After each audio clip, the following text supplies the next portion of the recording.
Is that okay?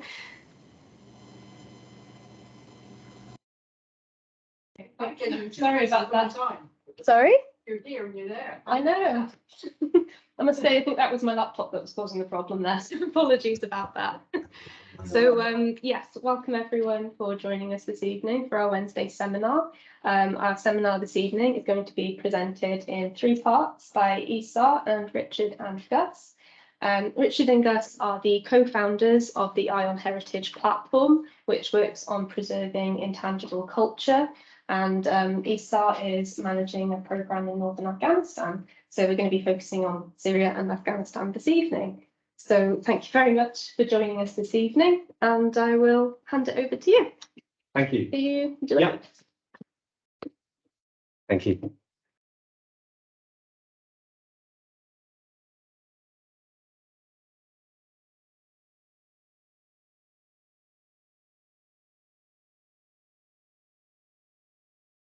Thanks, Abigail, and thank you for joining us this evening. Can everyone hear me okay? Great. So we're going to be showing you quite a number of videos this evening produced by the affiliated teams in Syria and Afghanistan that are part of the Ion Heritage Network.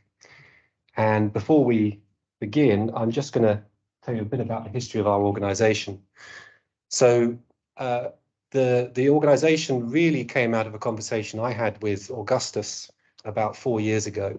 I was working on a film about endangered cultural heritage, and Gus was working on a film at that time in Syria about Damascene architecture. And Gus and I met in Istanbul. After I interviewed Gus, we were sitting in a courtyard in a hotel in Istanbul, and we were reflecting on a lot of the things that have been happening over the previous few years.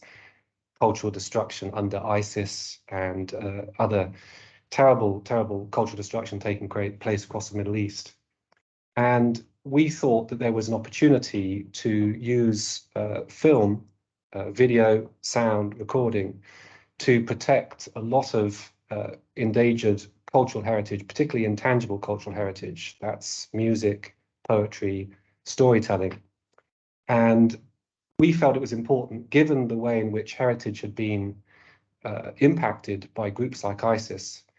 We felt that there was scope for the creation of teams or empowerment of teams who could document their own cultural heritage. So instead of Western institutions going in and documenting heritage in the Middle East, we felt it was important that the people themselves would be enabled to film their own heritage.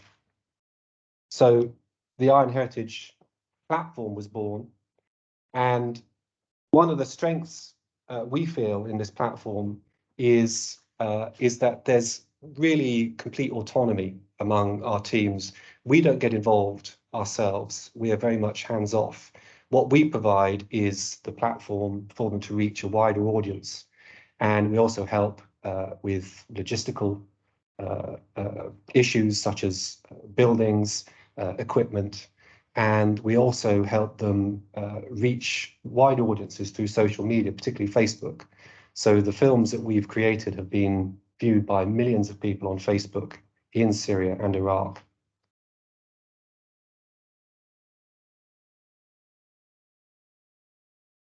So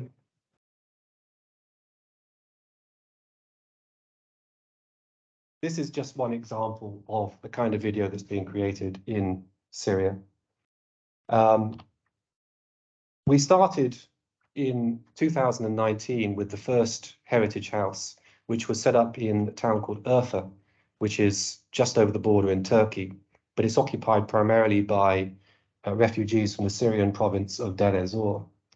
And this building, which is really beautiful, has been embellished with various artworks, such as the relief that you see here, which has been carved into the walls. It's also decorated with colourful carpets.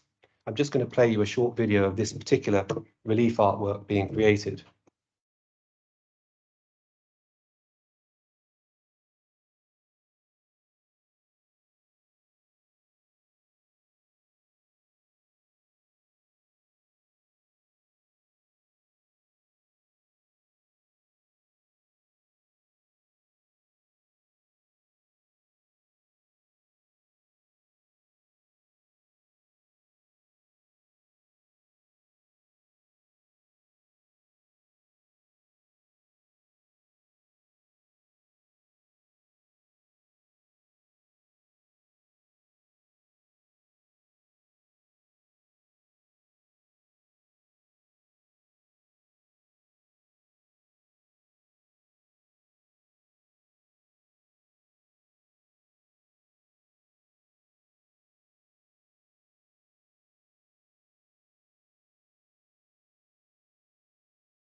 الكباب ما يحب.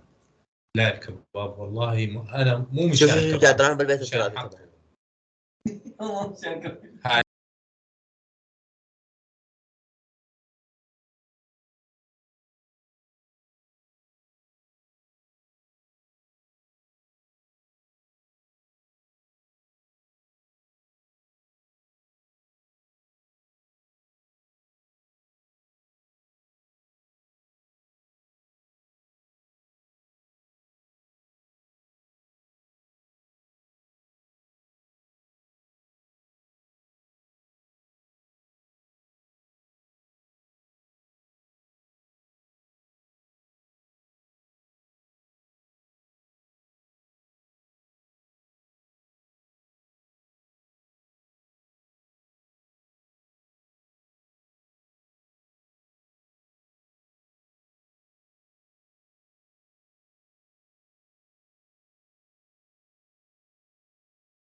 So this relief now forms a backdrop to the studio that the team in IRFA is using to create a lot of the videos coming out of IRFA.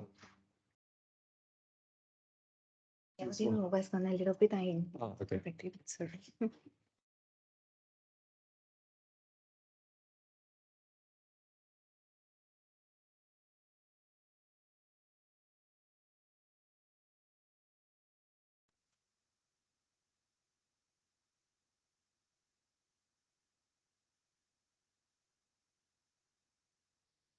Thank you.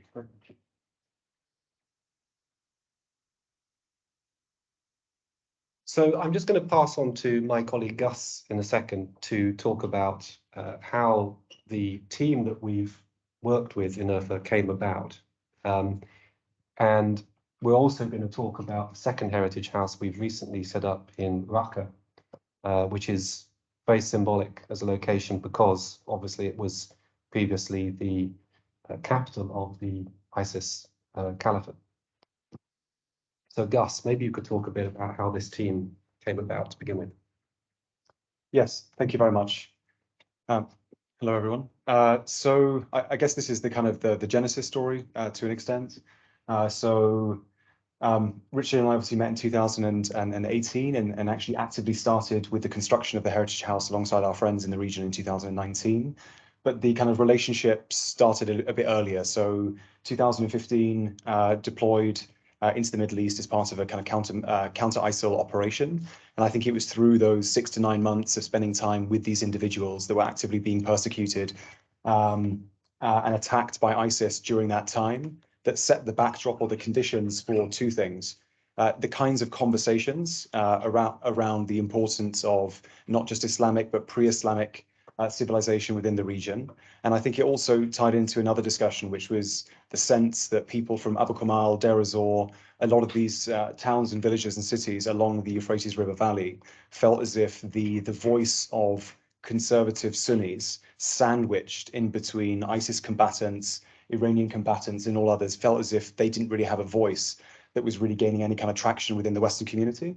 And so I think that triggered a number of different discussions, I think formed through a highly stressful kind of operational context where those friendships were cemented, and it kind of left on, we will stay in contact and we will ultimately one day end up working together to try and tell this story in a slightly better way.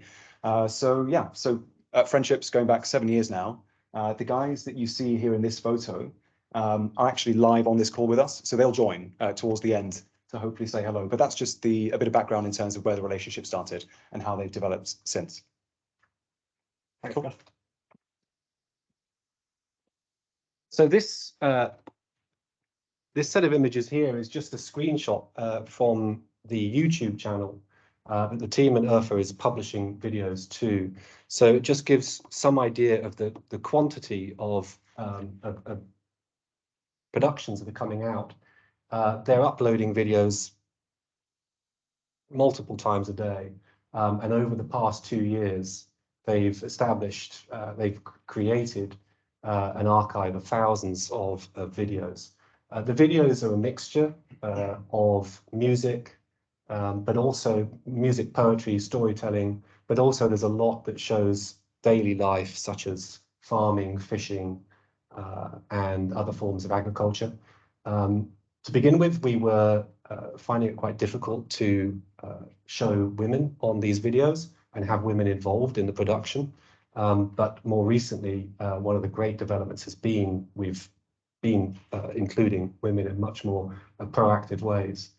I think one of the most important points to make here is that these videos are not directed, produced by us. These are coming from the team themselves. They choose the subjects, they choose the locations, they do the filming, they do the editing and post-production in IRFA and publish themselves to YouTube. So it's really, we take a very hands-off role, which is what we wanted from the beginning. So this just gives a bit of an idea of the quantity and the variety of content.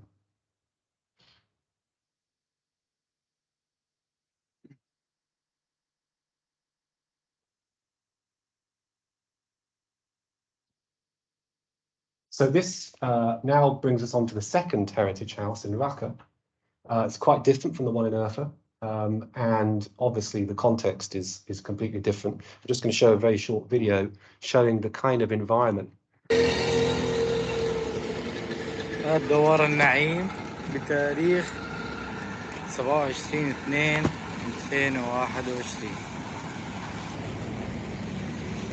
رايحين باتجاه مدخل البناية.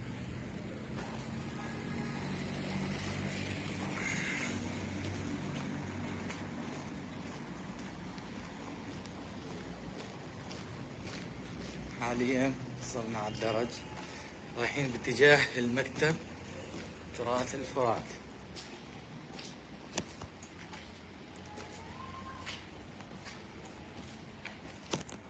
هذا المكتب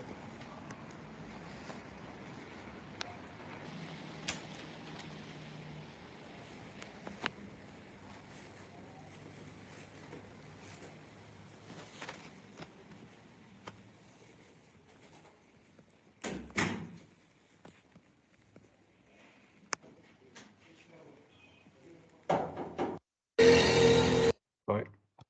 So I think that what that video demonstrates is the kind of damage that's been inflicted on Raqqa during the years of occupation by ISIS.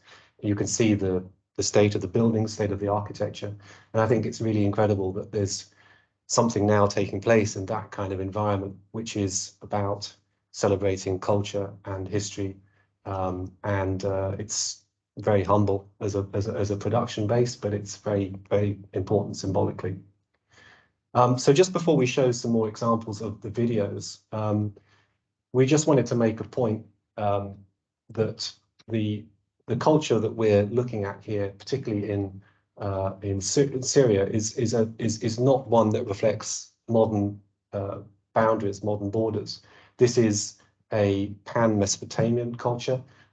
And we're looking really at the culture of the Euphrates River Valley. So this stretches from Turkey through Syria into Iraq, and so it's primarily Euphratian culture that we're looking at here.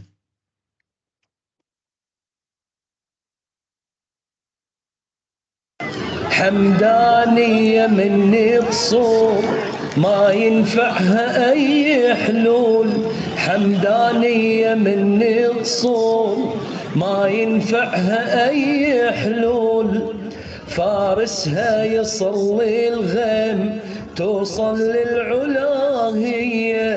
فارسها يصلي الغيم توصل للعلا هي عدنا رجال عدنا خيول للمحتاج ننطي حلول. So I'll pass over to Gus in a second, just to talk through some more examples of these videos. I just wanted to say, just here as a general theme, what you see there in this in the video is quite typical of the kind of videos being produced. So it mixes a filmed sequence, in this case of horse racing, but it's overlaid with music, and so most of the broadcasts in some way combine real life, daily life, with music and poetry. So Gus, I'll hand it over to you to talk through some of the examples. Thank you. Are you going to help me with that? Okay, so just a quick point on, I guess, context. So Ion Heritage is the digital platform that brings together a variety of different programs and projects that aren't necessarily specific to one geographical region, but we're going to go through a sample of video content from one specific project or program called the Heritage of the Euphrates. I think a bit of background. So the Heritage of the Euphrates team split between their physical centers, whether in Raqqa or in Urfa. They primarily use Facebook, but not restricted to TikTok, Instagram. I think I'm losing track of the dozens of new different types of media outlets that they're using now. But we're talking about, a 600,000 people engaged audience every month across the entire region. I think we're talking between 12 to 14 million views a year, and that's conservative. Some of these things just go viral. But I think that the point to make there is that this is a platform that has a narrow geographical focus, yet is actually reaching audiences in Kuwait, in Oman, in Egypt, in Morocco, in Algeria, and across the Islamic world. So I thought, just to give you a sense of some of the content that's being produced, we don't have all day. I think we've only got about 12 minutes or something. We'll just cycle through them quite quickly so you can get a sense of some of the breadth. And then potentially afterwards, if there are any themes or kind of subheadings that you find interesting, then you can go into it. One of the areas that the team like to look at is linguistics. So being able to explore certain features of the local dialect in the area, where they come from, how they've been influenced by others, whether it's the movement of dialects from Yemen, the Arabian Peninsula, Iraq, etc. An example. تقولشي تعمللشي تطبخلشي هاي الكلمات لهجة ديرية صدقون إنها لغة عربية فصحى والدليل امرأ القيس قال أغرك مني أن حبك قاتلي وأنك مهما أمرت القلب يفعلي. الكشكشة والعنعنة والشنشنة والتلتلة والاستنطاء كلها لهجات عربية قديمة نستخدمها بوادي الفرات، لأنه أغلب القبائل العربية سكنت بهذا الوادي، سكنت مع السكان الأصليين وأثروا وتأثروا. فاصل ونرجع لكم. So I think as well, I've discussed this with one of the members of the audience today, Selena, but it's almost an open invitation for any of the linguistics professors in the room to have an opportunity to connect with some of the actual modern day kind of linguistic specialists in the region, because I'm sure there's always going to be an interesting kind of connection between some of the ancient linguistic patterns and some of the stuff that's currently live today. Another example, this is a slightly more involved section. This is just memory and oral heritage. We'll cycle through a few clips now. رجال عزم مرته وولدوا على مطعم وراحوا تعشوا وانبسطوا، راح يدفع الحساب لقى الحساب واصل، قال لهم شلون واصل الحساب؟ قالوا له امك دفعت الحساب، قال مستحيل امي تدفع الحساب لان امي ميته من سنتين. رجال عزم مرته. I think that particular video got 1.2 million views in and of itself, just through telling a bit of a mysterious story about how a son was continually, all of his food was paid for in a restaurant by his deceased mother. Next one. أهل الحمام يكون السحب للطيرة. يعني الأم تأثر أكثر من يعني أنا من شيء 4-5 سنوات اجتمعت في حدا ببيت البيطار. لك شو يعني ديري شو شافي من الشاغور يعني إيه وقعد يحكي لي على أمه وإخواله وشلون وما بيقدر يعني. Yeah, that's a video, quite an interesting example of how sometimes the Heritage of the Euphrates team, what they do is they invite specialists from different fields into the particular heritage house to discuss a topic. So this one is a specialist in understanding the evolution of media within 20th century Syria and understanding the specific role that Deir ez-Zor played in that evolution, as distinct from some of the more Damascene or Aleppo-based kind of media and film trends.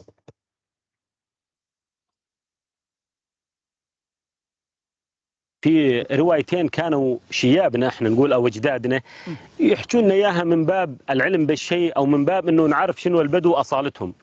فكان قديم في شيخ كان محنك وذكي من البدو طبعا، بدو عرب قبل، حتى الاغلبيه كانوا اميه ما يقرون ولا يكتبون.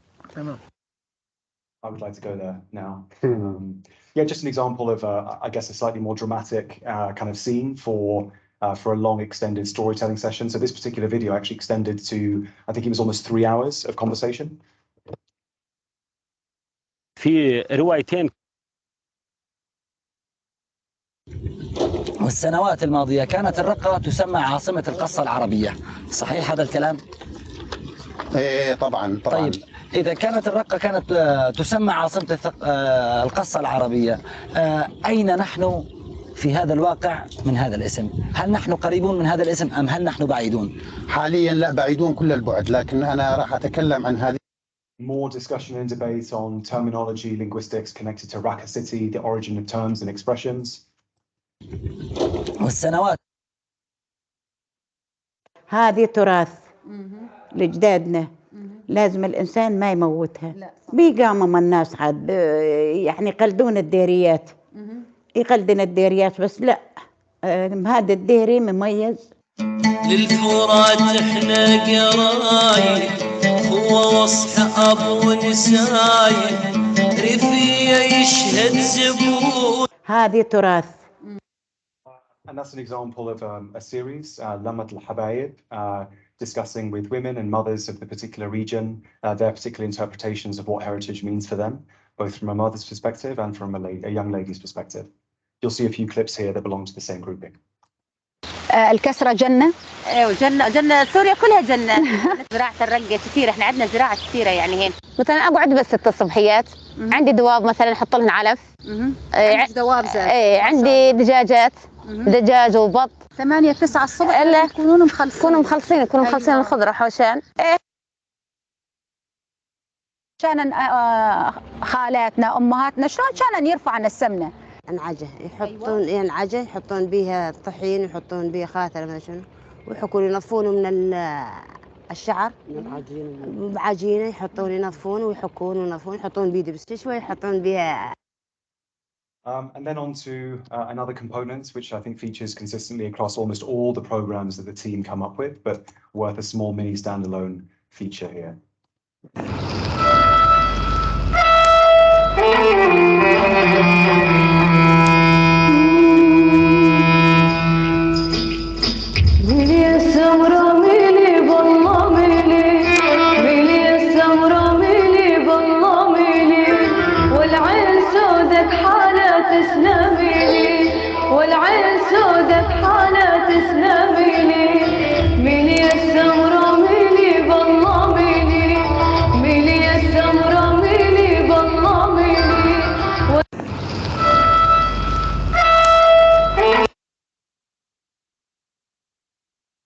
يا معهدي يا مسجدي، شرف العلوم غايتي. يا معهدي يا مسجدي، شرف العلوم غايتي. إسلامنا هو ديننا ومحمد هو قدوتي. يا شيخنا ها يا شيختي يا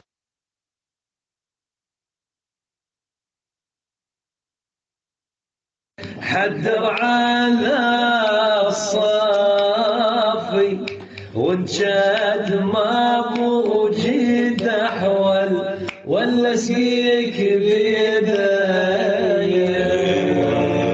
يا ابو عبد هذا انت عكست المثل، تسوي ايدك هذولك نفع.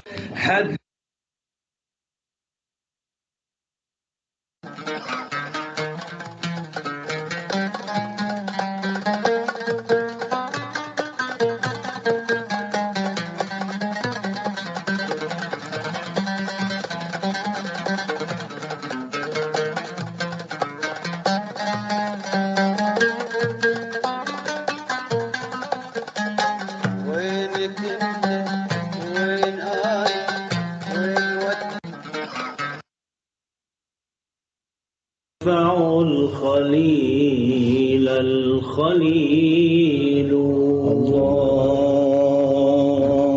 يا بدر يا منيتي يا كل المرام منام يا بدر يا منيتي يا كل المرام منام جود لي بواصل يدفع. And just a quick point on music. It can be quite difficult because there's an inevitable selection bias. If you've got, from 1,200 videos, you've only got 12 to show an audience like this. But I think it's the selection that we've made is really just to show a broad cross section of the different types of musical instruments and trends that matter to a cross section of different performers. But a point on that is a collection of everyone from Raqqa, Al-Bab, all the way down to towns as small as Susa and Shafa, closer to the Iraqi border. Next on poetry.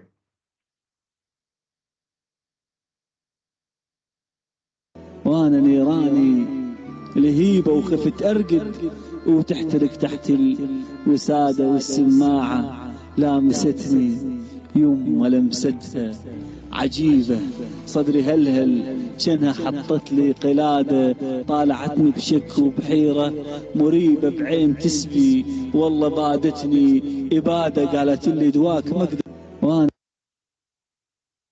يا ظبية هلا رحمتي عاشقا حامل هواك وانت لازم تستري لا تعذريه فإن هجرك قاتل مهبول يمكن ينتحر من تهجري قد عفت من وقت لقاء دراستي وكتبت اسمك على صدير خنجري إن كان وصلك بالكنوز سيشترى راح أشتري وحق الله إلا أشتري يا ظبية. Just a quick one on poetry. So Abu Yazan, he's one of the sort of founding fathers of the actual local heritage house in Urfa. He's probably also a one-man database on a collection of one of the largest troves of poetry traditions within the entire area. So it's not just his own individual experience being from Deir ez-Zor. He's actually, through his poetry, and there are hundreds of different segments, he's deliberately trying to spend time with the poets from Mayadeen, up and down the Euphrates River, collecting all of the original poems and then rebroadcasting them himself. So yeah, Abu Yazan, he is quite incredible. And then we move on to agriculture and fishing.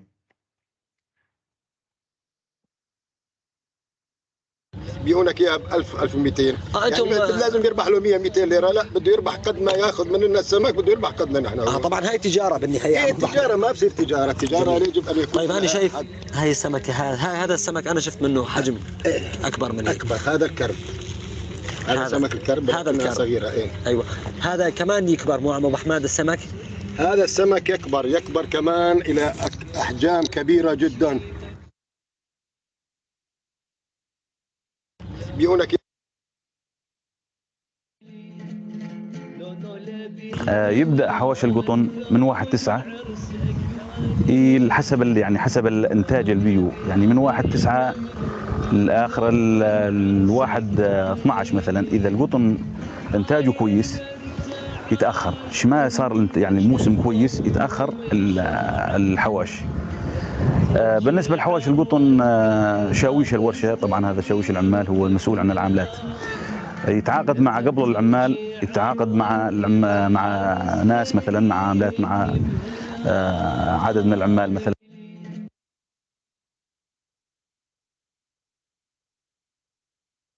الذهاب، يعني الذهاب هو اسمه اللي العريس يروح يشتريه للعروس، هذا هو اسمه الذهاب. هذا اسمه الذهاب، هذا اللي يشتريه العريس للعروس. اللي يشتري العريس أيوة. شنو هو اللي بده يشتري؟ الهم الذهب بس من عمامها. من عمامها، شنو هو المطلوب منه؟ يعني مطلوب منه مثلا بدلتين يجيب لها زبون مخرج. المعروف عليه بدلتين. ايه زبون مخرج يعني حسب امكانيه الانسان. وهو شغلات عارفين انت هذا نيش يالها. ايه هاي هي. وهي طبعا هنا بدها تكون امها زاد مجهزه لها. ايه وامها زاد تكون مجهزه. الذهاب. Just a couple of points on the last few videos. So I guess the evolving reception of farming processes, practices, or fishing may not necessarily obviously fill into or go into a traditional heritage bucket, so to speak, but we see the actual teams on regular occasions wanting to document the evolving tensions and problems associated with no. Actually, buying and selling fish is still an intrinsic part of what's going on, and it's evolved over time. The same thing with farming and agriculture. So that's just a snapshot, 1 or 2 videos, but this is something that actually occupies a not insignificant percentage of the types of content that our teams on the ground believe is heritage. And then the final one on the conversation that you saw between those 3 ladies, that was specific to the evolving custom of marriage. And I guess intergenerationally, like how these things have changed over time, especially as a significant proportion of people in these areas along the Euphrates River Valley have actually migrated and have moved back into either Turkey or other areas outside of Syria. And so that is, again, a dialogue and a conversation that keeps on coming up. Okay, on to cities and yeah.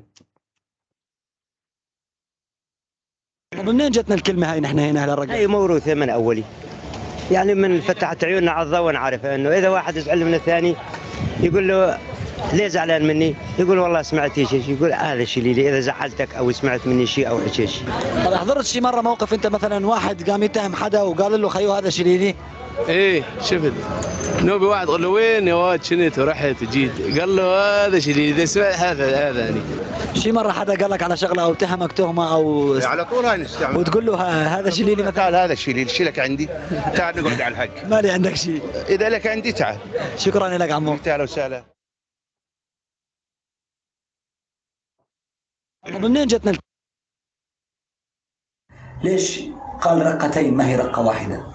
هنا سؤال ذكي وجميل جدا. الرقة رقتان.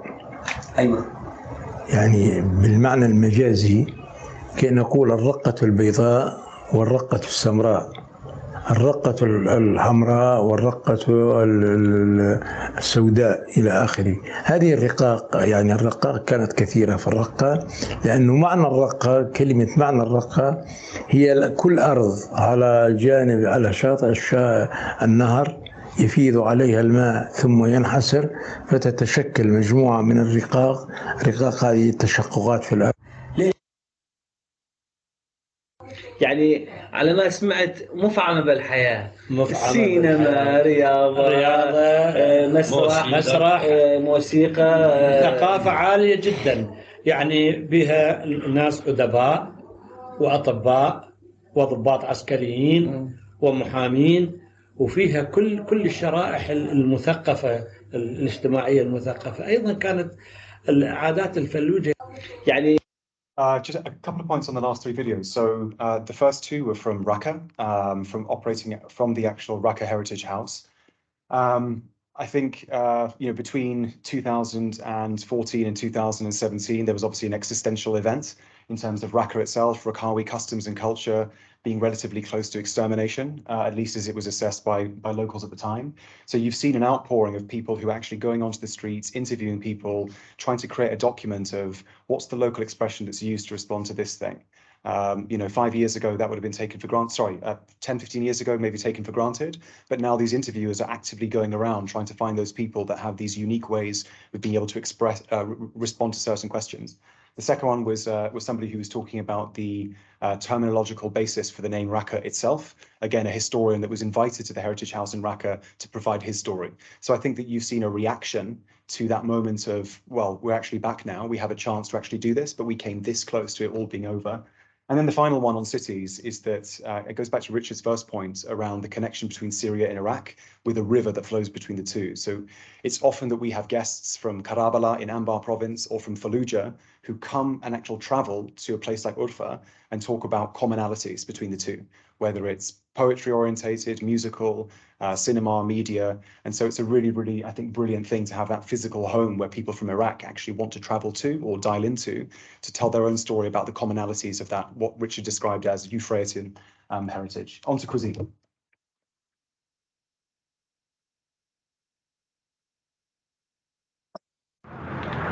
بالنسبة للمصلحة يعني انه حبينا نحافظ عليها لليوم هذا، واذا احسننا يعني اذا احسننا نعلم كمان ابنائنا على المصلحة هاي، لانه هذا تراثنا القديم. يعني انه حلا مثل بقول لك مثل We're not doing service to the mass of videos that come through on every single type of cuisine. Highly recommend coming back to that. حمدانية مني قصور ما ينفعها أي حلول. حمدان السنة مو الدنيا خراب، ترى ما بغير هالزلات العاليات هذا.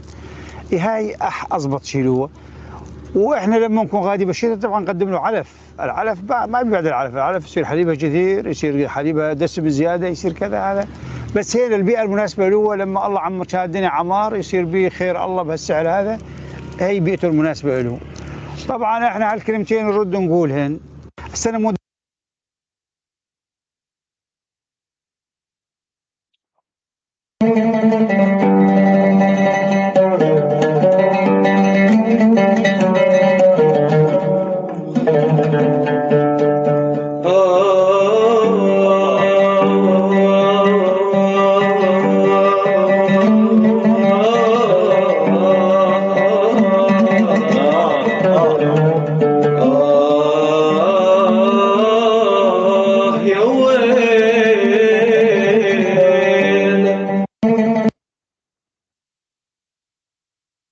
ربي الكون باركها بالكتب السماوية، والخير بنواصيها خيل الله مهدية، لك حيلة وعباية.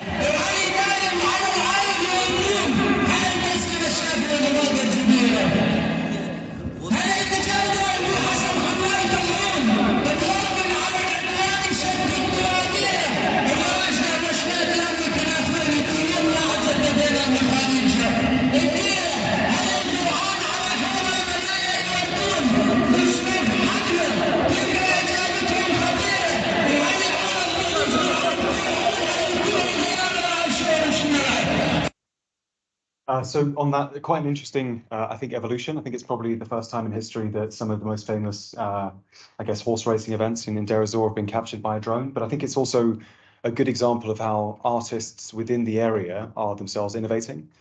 This is not something that we've directed. They're using new tools, new techniques to try and document parts of their culture.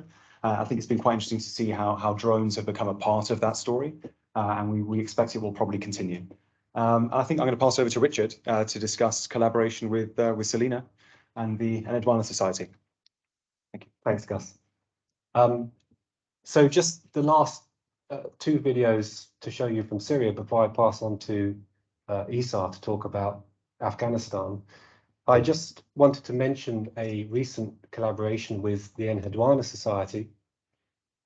So the Enheduanna Society was set up to popularize Mesopotamian storytelling, and we collaborated with them to create Arabic language versions of two key stories from Mesopotamian literature, one being the Epic of Gilgamesh and the second being the story of Adapa.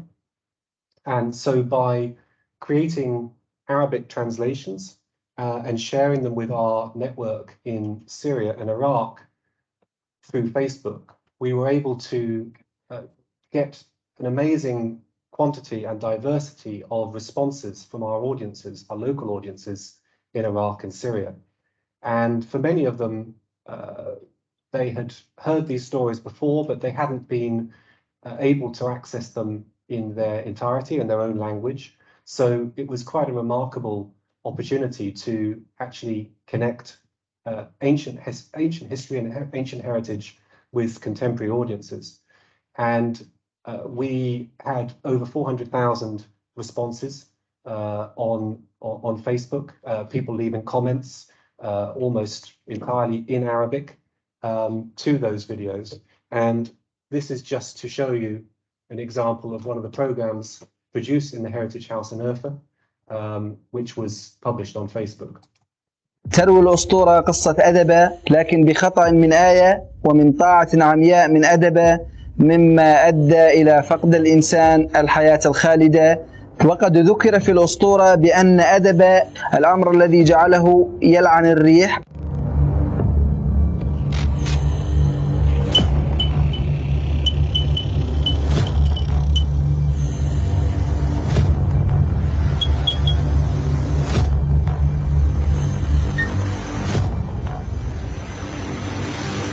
الأسطورة كانت لدى البشر تمثل علاقاتهم بالكائنات الحية وآراءهم في الحياة ومشاهداتهم، وكانت مصدر أفكارهم. تروي الأسطورة قصة. And this was the second video that was produced about قد غصنا في عمق الماضي لنشاهد قصصا محكية تتحدث عن رجل يسعى ليسود جموع البشرية. الجامش يغزو ويقاتل يسعى لحياة أبدية مات وبقي الذكرى عنه. So it's now time to hand over to our colleague Isar. So Isar has been, as we said at the beginning, running the Iron Heritage program in Afghanistan, in particular in Badakhshan. And Isar is going to talk you through some of the videos produced by this team in Afghanistan. Thank you, Isar. Okay, good afternoon, everyone. So basically, what I'm going to be talking today is I briefly talk about some of the key achievements that we have made over the past 20 years after the intervention in Afghanistan. I mean, on the cultural side, of course, and the artistic side. So as you can see here, the picture. So music there have been a lot of development almost in all fronts after. In 2001, when the international intervention happened, basically, so we just came out of Taliban era in 1990s. So that's why there were a lot of achievements. So freedom of speech, freedom of media, unprecedented at the history and the number of TV stations. I don't want to go through those numbers, TV channels, the program that came into existence, like Afghanistan was one of the very dynamic programs watched widely by Afghans diaspora as well as by Afghans within Afghanistan. And there were like 13, 14 episodes of that which were kind of produced every year. And of course, the women's rights were very much at the core front of the progress that we have seen in Afghanistan. So 1/3 of the parliament members, for instance, were women, and this was all because of these freedom of speech, freedom of media given to all Afghans. But and then in 2019, I started joining with John and on this project, and I'm going to be briefly going through what we have done. So our focus at the beginning was very much on Badakhshan, where I have originally come from, and this is basically in the northeast part of the country, which I call them the Tam part of my hand, which is very much, I don't want to talk about that, why it is like that. So we very much focus about poetry, music, and principle, and also some of the very traditions. And so this is very interesting. What is the map? Okay. So I will begin by short chai or sheer chai. This is very unique food. You just see it, then I'll explain it shortly what it is.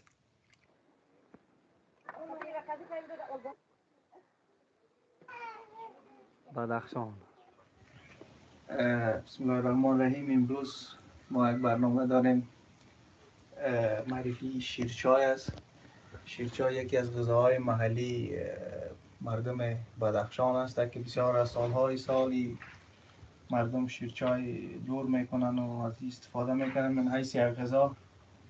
و در پالوی از امروز ما در پالوی شیرچای که چهار مغز هم داشت استفاده میکنیم، کلچه بدرشی هم داریم، نان وطنی هم داریم و همون چینی های مخصوصی که ما He speaks in Dari, and I don't know if some of you could speak and understand what he talks about. He's basically explaining the different versions of Shurchai we have. Shurchai or Shisha, I'll in a minute show you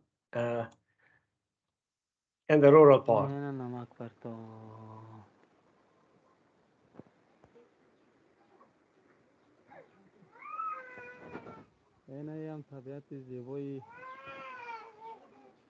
So sheer chai or shor chai, basically the food is very unique to Badakhshan. If you go and ask an Afghan in the south part of the country or the west part of the country, they say, what are you talking about? It's very unique. And I think perhaps there are several reasons for that, is because maybe sugar was not there at the time, or maybe salt was one of the product of the country, or milk, basically, because people were very much busy in animal husbandry and all those agriculture, these sort of things. So perhaps that was a kind of economic dimension, but nowadays, this is more of a tradition. So even myself, and living in the UK for the past 13, 12 years, and my kids, some of them born here, we still love shurchai. And every weekend we have it, because it is it's like a tradition. And if you see it, they still say that Badakhshani can live without anything, but not without shurchai.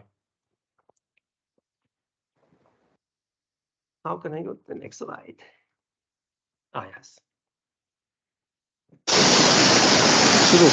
بسم الله الرحمن الرحیم. به نام خداوند بخشنده و مهربان. طوری که برای همه ما شما اخیرماندگی ولسوالی های دروازان ها به همه معلوم هستند. ما امروز در ولسوالی شکای از قریه نرم با قریه شکون ولسوالی کوفاب تشریف آورده ایم و اولیا کنام خدا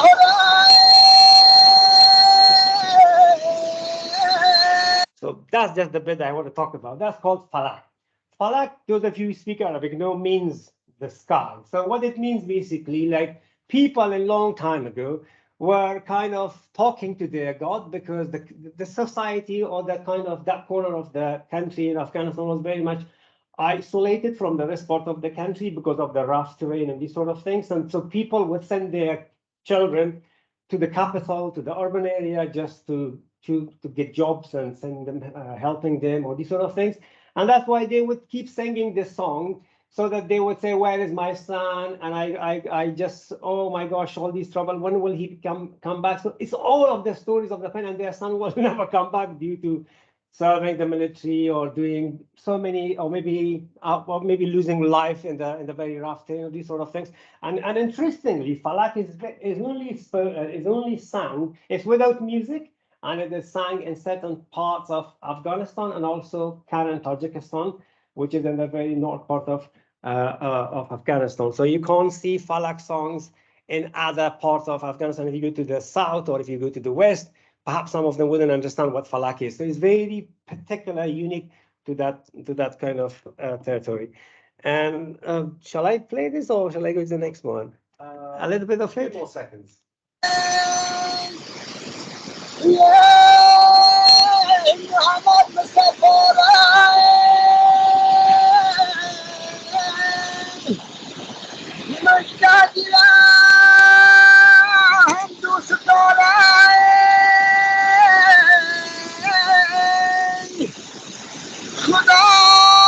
Okay, and as you can see this video, so it all shows the very rough terrain in that corner of the country.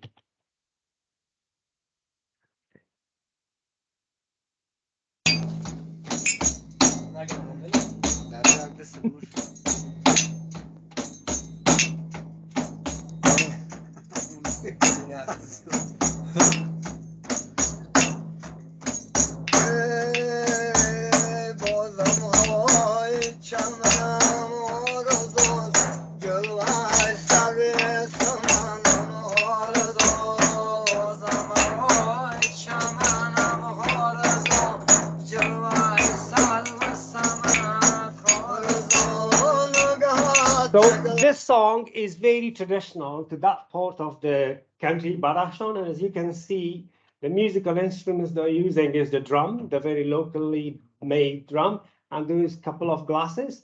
And these guys will be the main singers of marriages, parties, and these sort of things, and will perhaps make some bit of money out of those jobs. And they have been. I don't want to go into the details of that because what they are singing is also very interesting, philosophic, traditional, and cultural as well. I'll go to the videos. Okay.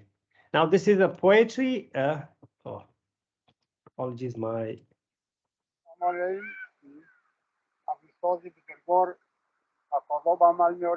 that.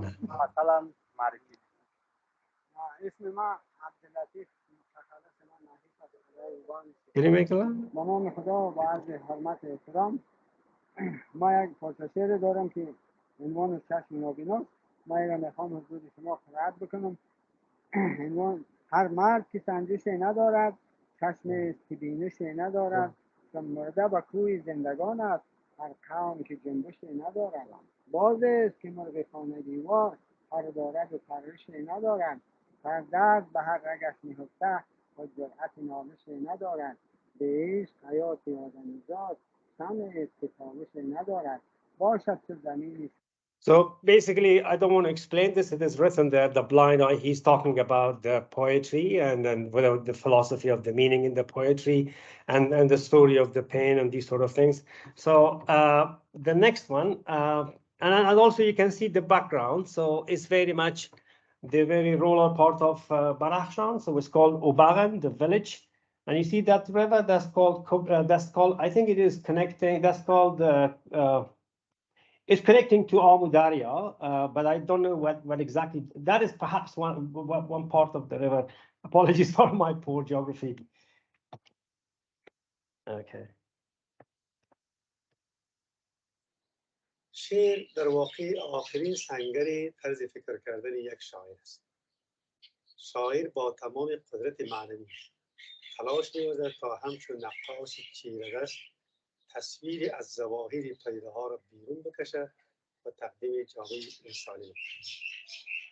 شکیده کوتاهی دارم زیر عنوان زندگی در پرتو ارزش‌ها، هنجارها و ناهنجارهای. Okay, so you can see the background. You may notice why is it so different than the other videos. Is because this man who was the head of information and culture in Badakhshan province. So this is basically Faizabad, which is the capital, and you can see a little bit of urbanization, a little bit of modernism.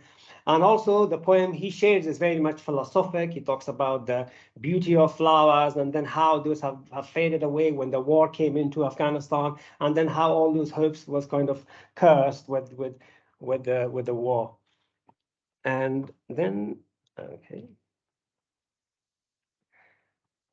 Right. So now I'm talking about what are the challenges now to the culture and the art in Afghanistan. You can see this Buddha of Bamiyan from the 6th century. It was one of the very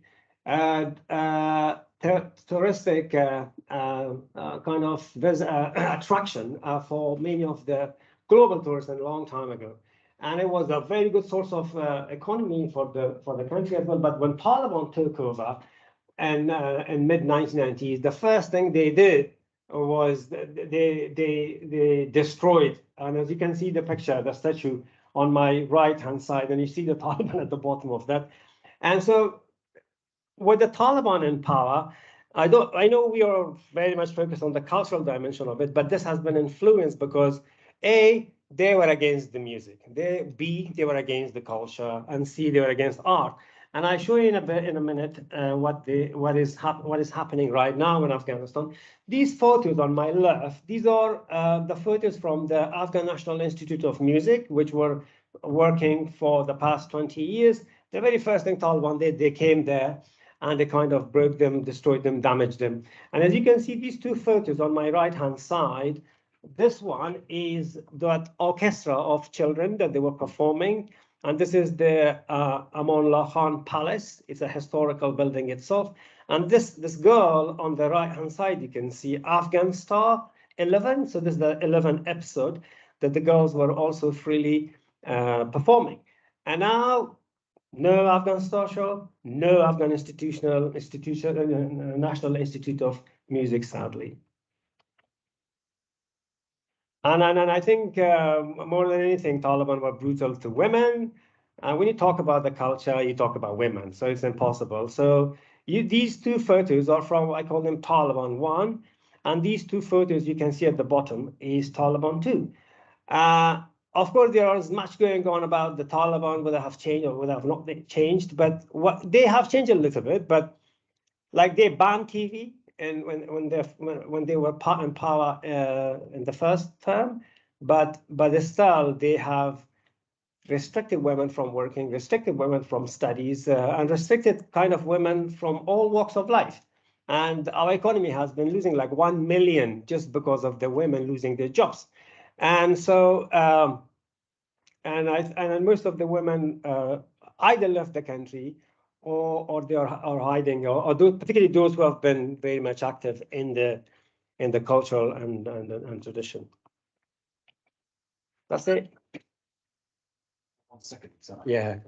Sorry, just one more point. Just on some of the videos that Isar shared with you. The videos that were taken, they're not just stored on a kind of an empty archive or database. They were actually they were actually sent and uploaded onto social media, and the Falak song itself, I think, had hundreds of thousands of views, even from people in Kabul and all over across Afghanistan.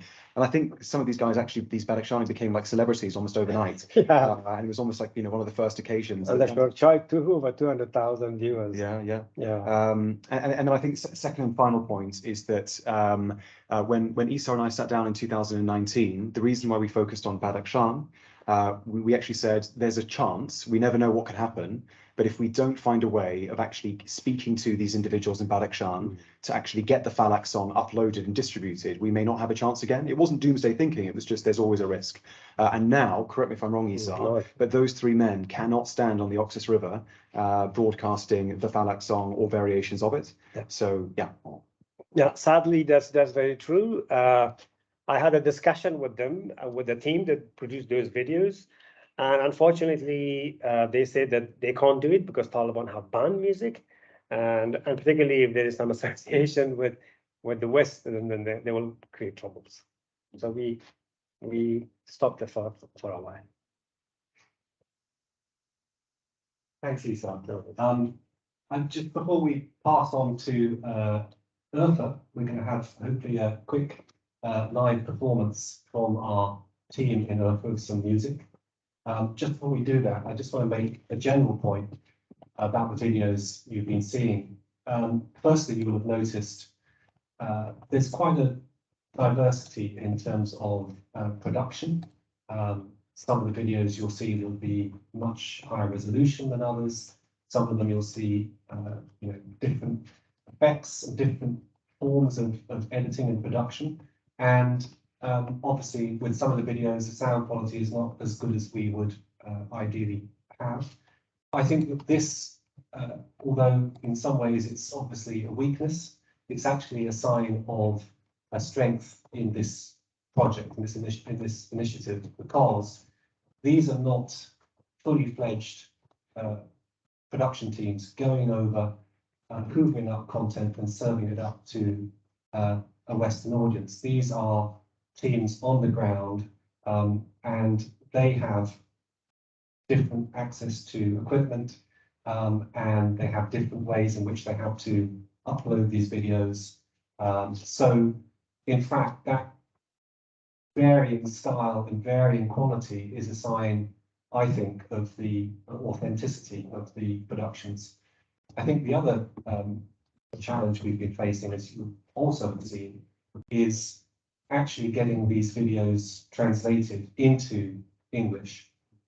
All the videos we've been showing you obviously have been a mixture of Arabic and Dari, but we would very much want to have these translated into English. In actual fact, it's been a challenge for us keeping up with the sheer quantity of output from the teams on the ground.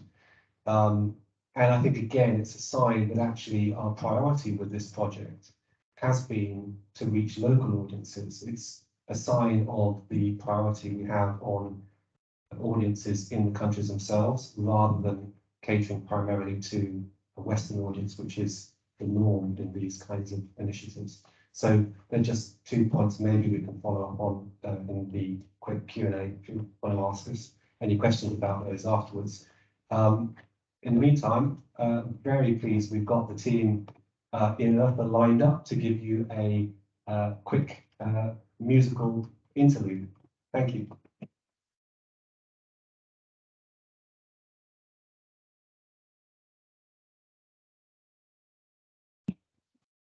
We just don't have their mic on. اوكي شباب العظيم جاهزين؟ ممكن شغل الصوت. تمام شغلنا الصوت الله. تمام صديقي جاهزين. السلام عليكم كيفكم؟ وعليكم السلام ورحمة الله وبركاته. شكرا جزيلا. احنا موجودين هون في مدينة اسمه ليستر في بريطانيا، في جامعة ليستر هون امام المشاهدين الكريم هون في بريطانيا. بنشكركم كثير مشان كل شيء، وكان بدنا نعطيكم ممكن فرصة دقيقة دقيقتين أو 5 دقائق مشان تحكوا معنا أو ممكن تعمل شوي موسيقى. انتهوا. شكرا جزيلا. أوكي. تمام. قبل الموسيقى صديقي احنا نعرف بنفسنا كفريق التراث، يعني مجموعة من الشباب احنا مهتمين وأكاديميين. أنا كمدير التراث خطاب العواد، أنا حقوقي محامي مهتم بتوثيق تراث وادي الفرات. الأستاذ مفيد هو أستاذ موسيقى وعازف وملحن معروف بالمنطقة الشرقية. الأستاذ عبد التركي وهو مهندس مهتم أيضا بالتراث. الأستاذ عمار أيضا مهتم بالموسيقى. الأستاذ مصعب الحنت هو مخرج وبالمونتاج معد برامج. أبو يزن الشاعر، شاعرنا الفراتي اللي هو يهتم بوادي الفرات وكلمات وادي الفرات القديمة والحديثة ومقارنتها وكلماته الجميلة. طبعا محمد العبد الله أبو راشد هو أيضا مصور ومنتج ومخرج بتراث الفرات. لا زال عندنا 2 موجودين، ولكن بسبب هو عمر موجود بالجامعة يقدم جامعة عنده ظرف بولاية ثانية، وعندنا 2 آخرين اعتذروا بسبب الوقت.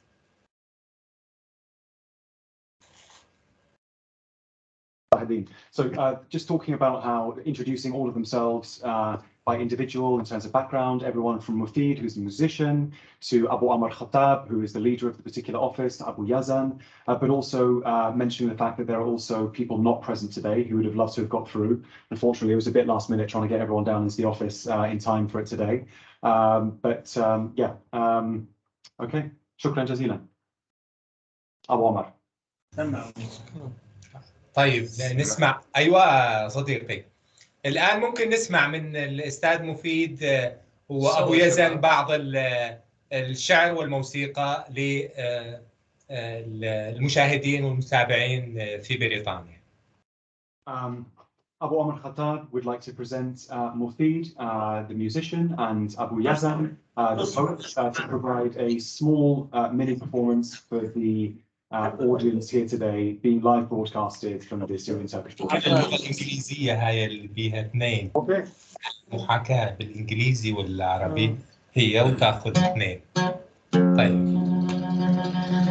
الكاميرا ما تكبر ما يلا خلاص يا ابو ابراهيم والله ما تكبر.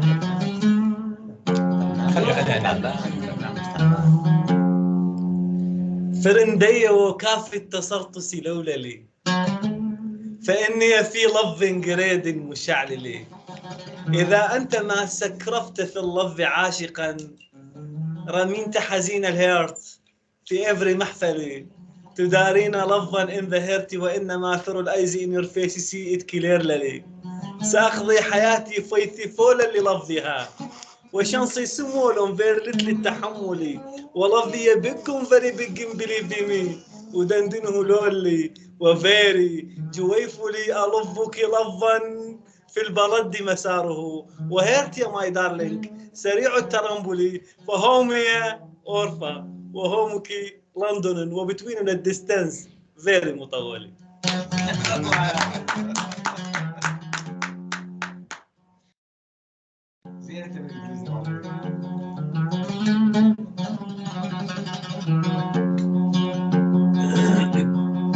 يا برقيت انا رقيت براس عالي وين هنا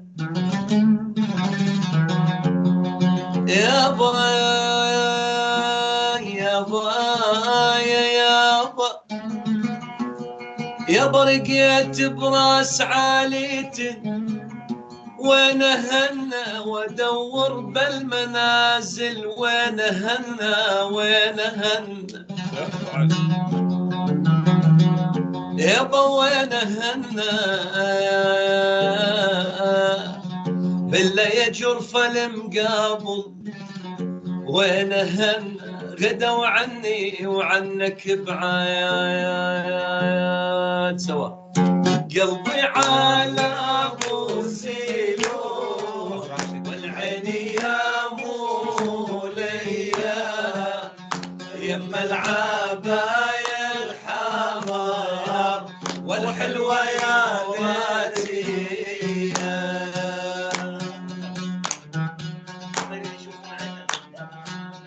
والجيت لدياريكم وعرقان تهوى ولو طلعت من داريكم والبنار اتشوى والهال بنيل عندكم هالقاعدة جوا والهالقاعدة وعالطوبات والتفتيل شعرية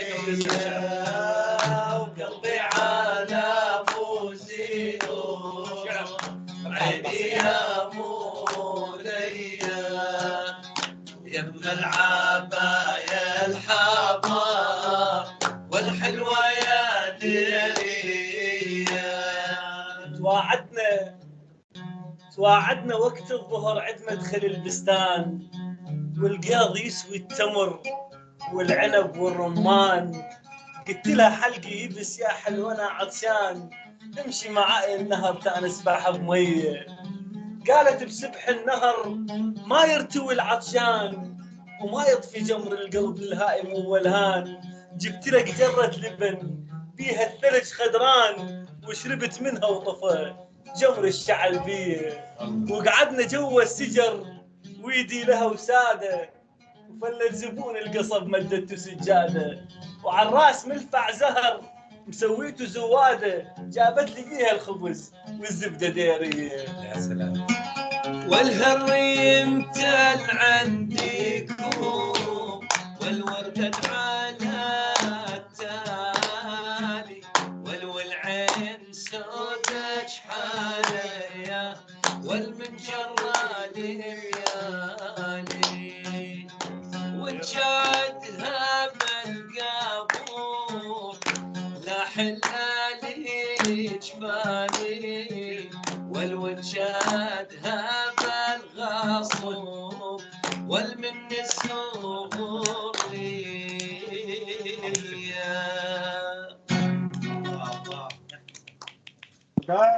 شكرا. تحياتي لكم صديقي. بنشكركم فريق تراث الفرات، جميلين انتم والله. شكرا جزيلا. وابو يزن شايف ما في مسافه بين اورفا وبين بريطانيا. ان شاء الله. لا ننتظر منك زياره صديقي وعدك ان شاء الله قريبا كلياتنا راح نزوركم ان شاء الله. ان شاء الله. اوكي الف شكر. نحكي على التليفون بعدين. شكرا جزيلا شباب. السلام عليكم. مع السلامه. وعليكم السلام. I'm not sure how many minutes we have left in here. I don't know if we have time for any. If we have time for any questions, or indeed if anyone has any questions. So we have a few minutes. Okay.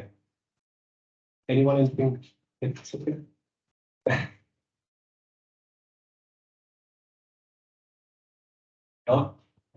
Well, thank you for the brilliant presentation, first of all, and it's wonderful to see all these videos together just to get an idea of the scale of the whole venture, because it's obviously quite massive. I just wondered, is there much interest from the younger people? I'm talking really young, like students and teenagers, in this kind of heritage and culture on the ground. And if so, how come they don't seem to be involved in the videos? And if not, how do you think one can encourage that kind of thing? Because I know that quite often it is the case that for very young people, heritage is not seen as something that has that much of a future or as a priority, especially in areas where obviously survival is kind of on the top of the scale of needs. Yes. No, really, really good question. So two parts to the answer. So first, we've obviously done a terrible job in actually, I guess, demonstrating the breadth of some of these videos. There are many of people who are entering poetry festival competitions in Raqqa and in all sorts of cities and towns between the ages of 17 to 24. So I think we will have to revisit and try and do a greater job of showing the, I guess, demographic age breadth of people who are involved in this project. But secondly, I think that there's also been a sense from the, I don't want to call them older generation, from the generation that seemed to form the basis of a lot of these videos. I think post 2017, a lot of the individuals that we work with felt almost like a moral obligation and a duty to use this as a platform to educate also the next and the younger generation, and they talk about it quite a lot. But I think being able to showcase some of the younger talent that are actively engaged in heritage, whether it's through festival or through telling their stories, is something we probably need to do a better job in representing. But yeah, no, very good question. Of course, yeah.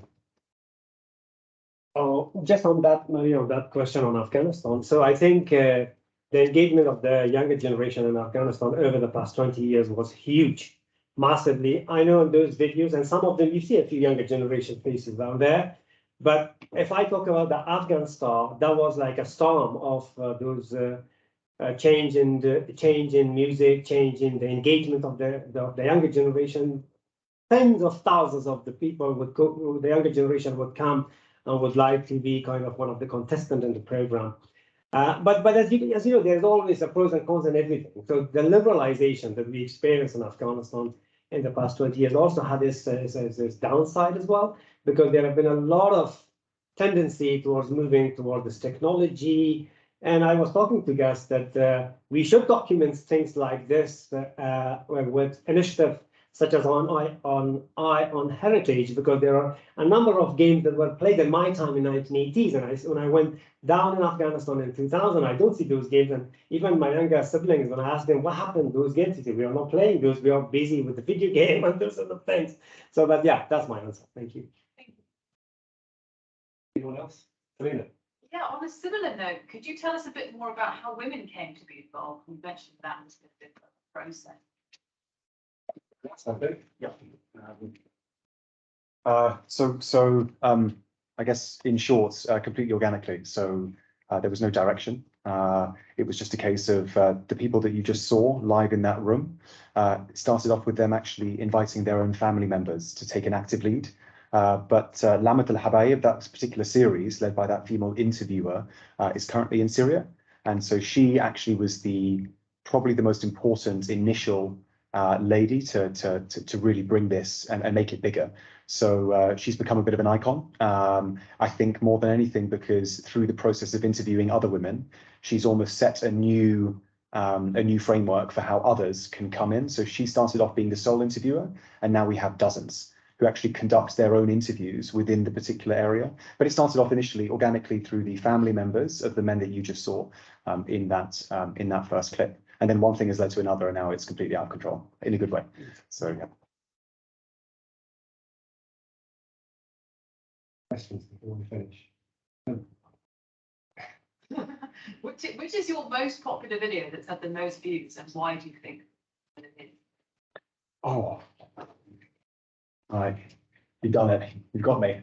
So I think one of the ones that we had, I think there was a video. I think it was about 3.5 million views. It was Abu Yazan. So the Abu Yazan al-Farati, the poet. I think that yeah, I'll have to get the individual clip out. But then again, I could be wrong. There could be lurking a 12 million video somewhere, which just is an individual meme. I will get back to you, Selena. Apologies. Yeah. Contemporary poetry. Yeah. I should just add on that one of the key things that we realised very early on was to make sure we were reaching our audience through their preferred platforms. So we are primarily using Facebook as our broadcast medium, and this has enabled us to not only reach people with kind of platform that they are already familiar with, but also it makes it very easy for them to share with family, friends, as Gus said earlier, in the diaspora. And so it's been a very good way of reaching audiences that wouldn't necessarily be reachable through professional broadcast channels. Sorry, that being said, we did have Syria TV and Al Jazeera actually come to the actual Heritage House as well. So, obviously it starts local, but there's been interest, I think, regionally. And so the Syria TV documentary, I think, had enormous figures, but that wasn't a local production. It was done by an actual sort of proper broadcaster. So I will get back to you with the figures. I feel bad now. Any last questions before we wrap up? No? Okay, well, maybe in the part. Thank you very much. And Sure, I'd just like to thank Abigail and Selena for inviting us up here today. It's been a real pleasure to be with you. Thank you. Thank you very much.